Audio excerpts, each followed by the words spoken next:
गुरुग्राम की ऊंची इमारतों के पीछे एक ऐसा कारोबार पल रहा है जो कभी भी मौत का मंजर बना सकता है। 6-7 मंजिला अवैध पीजी, जहां हर महीने 11,000 रुपए तक वसूले जाते हैं, मगर न फायर एनओसी है न स्ट्रक्चरल सुरक्षा। अगर कल को आग लगे या इमारत ढह जाए तो सवाल यही है, जिम्मेदार कौन होगा?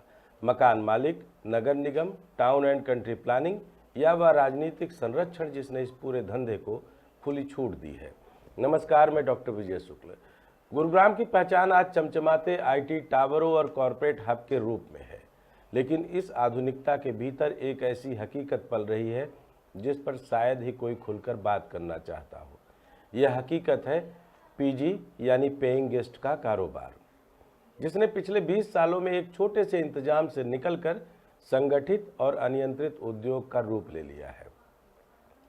सवाल यह है कि आखिर यह धंधा कैसे इतना बड़ा हुआ, किसकी मिलीभगत से नियमों को ताक पर रखकर 6-7 मंजिला अवैध इमारतें खड़ी की गई, और क्यों आज तक सरकार के पास यह बुनियादी आंकड़ा नहीं है कि कितने पीजी वैध रूप से पंजीकृत हैं और कितने अवैध। और सबसे बड़ा सवाल यह है कि अगर कल को इन इमारतों में कोई हादसा होता है तो जिम्मेदारी किसकी होगी? मकान मालिक की, नगर निगम की, टाउन एंड कंट्री प्लानिंग विभाग की, या फिर उस राजनीतिक संरक्षण की जिसने इस पूरे कारोबार को खुली छूट दी गई है। शहर की कहानी बीते 2 दशकों से शुरू होती है, जब गुरुग्राम में आईटी और सर्विस सेक्टर ने तेजी से विस्तार किया। साइबर सिटी और उद्योग विहार जैसे इलाकों में कंपनियां खुली तो देश भर से नौजवान यहां काम की तलाश में आए। इन युवाओं को तुरंत रहने के लिए जगह चाहिए थी, लेकिन मकान किराए पर लेना महंगा और कठिन काम था। ऐसे में मकान मालिकों ने अपने घरों को छोटे छोटे हिस्सों में बांटकर किराए पर देना शुरू किया। यही मॉडल धीरे धीरे पीजी कहलाने लगा। एक कमरे में कई बिस्तर, साझा रसोई या मेस और बुनियादी सुविधाओं का वायदा। शुरुआत में यह सस्ता और सुविधाजनक लगा, लेकिन जैसे जैसे भीड़ बढ़ी, मकान मालिकों की भूख भी बढ़ती गई। 2010 के बाद हालात बदल गए। बढ़ती मांग ने बिल्डरों और मकान मालिकों को और साहसी बना दिया। 2-3 मंजिल के मकान को उन्होंने 4-5 मंजिल का कर दिया, फिर 6-7 मंजिल तक बढ़ा दिया। यह सब ज़्यादातर बिना नक्शा पास कराए, बिना टाउन एंड कंट्री प्लानिंग की अनुमति और बिना फायर सेफ्टी एनओसी के हुआ। सोचिए, जहां एक प्लॉट पर सामान्यतः 3 मंजिल की अनुमति है, वहां 7 मंजिलें खड़ी कर दी गई हैं। नियम किताबों में थे, लेकिन ज़मीनी हकीकत में किसी ने उन्हें लागू नहीं किया। नगर निगम ने 2018-19 में पहली बार पीजी रजिस्ट्रेशन की पहल की। प्रति बेड 1,000 रुपये शुल्क तय हुआ, ताकि पता चल सके कि शहर में कितने पीजी चल रहे हैं, उनकी क्षमता कितनी है और सुरक्षा मानकों का पालन हो रहा है या नहीं। लेकिन जब सर्वे हुआ तो हकीकत चौंकाने वाली थी। अनुमानित 5,000 पीजी में से केवल 10 ही वैध रूप से पंजीकृत पाए गए, यानी बाकी सारे अवैध थे। यह आंकड़ा बताता है कि नियमन का पूरा तंत्र ही कागजी है। 2018 से लेकर आज तक कोई अद्यतन सार्वजनिक डैशबोर्ड नहीं बना जो यह बताए कि कुल कितने पीजी पंजीकृत हैं और कितने अवैध। सरकार के पास जवाब नहीं है और नगर निगम के पास इच्छा शक्ति नहीं है। फिर आई कोविड महामारी के दौरान पीजी खाली हो गए, लेकिन महामारी उतरते ही कंपनियों ने दफ्तर बुलाना शुरू किया और पीजी कारोबार फिर से तेजी से उभर आया। इसी समय हरियाणा सरकार ने स्टूडेंट रेंटल हाउसिंग पॉलिसी और स्टिल्ट प्लस 4 मंजिल यानी S+4 नीति लागू की। कहा गया कि इससे संगठित तरीके से छात्र आवास बनेंगे और अव्यवस्था खत्म होगी, लेकिन हुआ उल्टा। मकान मालिकों और बिल्डरों ने इसे और अधिक घनत्व ठूसने का जरिया बना लिया। 4 मंजिल की अनुमति को 5 और 6 तक खींच दिया। पानी, सीवरेज और सड़क जैसी बुनियादी सुविधाओं का बोझ बढ़ गया, लेकिन कोई सुधार नहीं हुआ। यही वजह है कि यह नीति अदालत में चुनौती का विषय बनी और पंजाब हरियाणा हाईकोर्ट ने इस पर आदेश सुरक्षित रख लिया।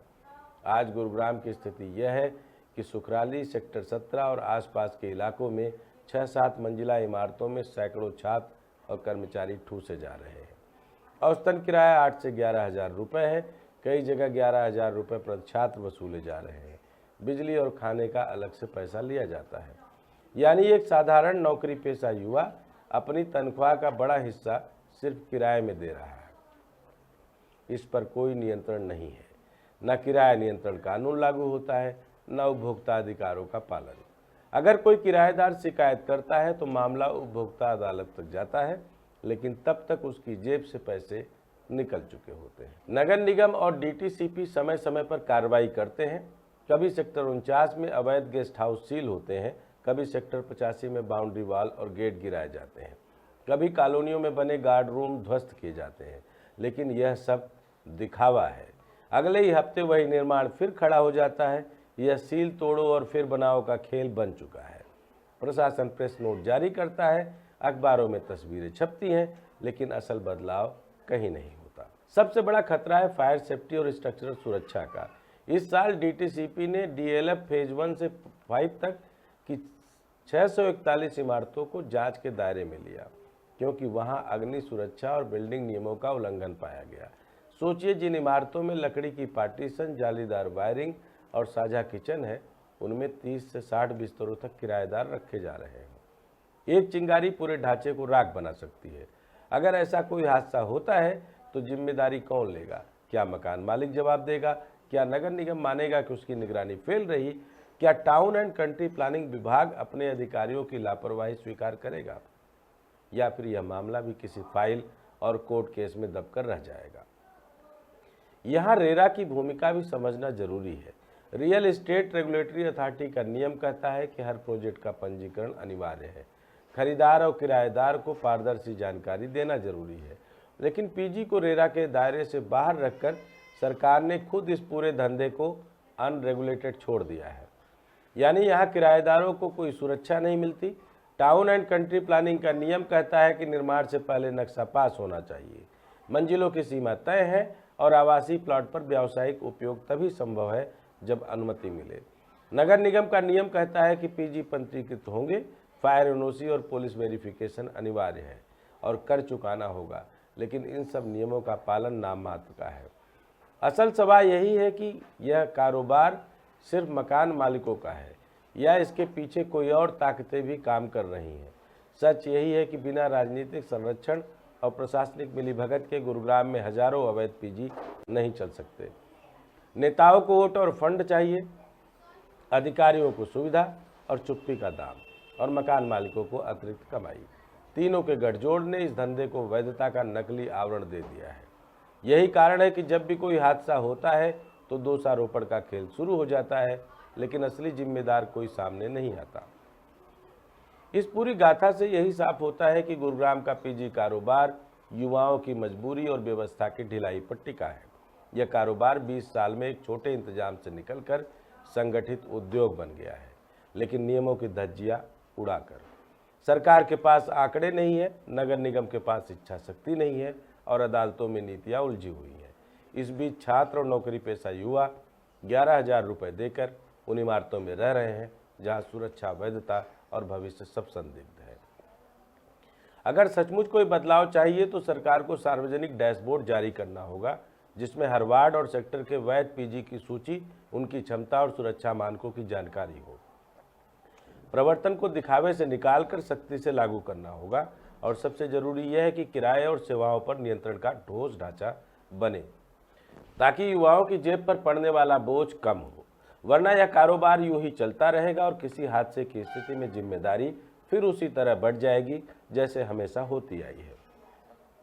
सब एक दूसरे पर उंगली उठाएंगे और असली दोषी फिर बच निकलेंगे।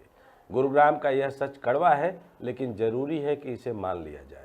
यह सिर्फ मकान मालिक और किराएदार का रिश्ता नहीं, बल्कि प्रशासन, राजनीति और कारोबार का एक संगठित खेल है, और जब तक इसे तोड़ा नहीं जाएगा तब तक यह धंधा शहर की सुरक्षा और युवाओं के भविष्य पर बोझ बनकर खड़ा रहेगा।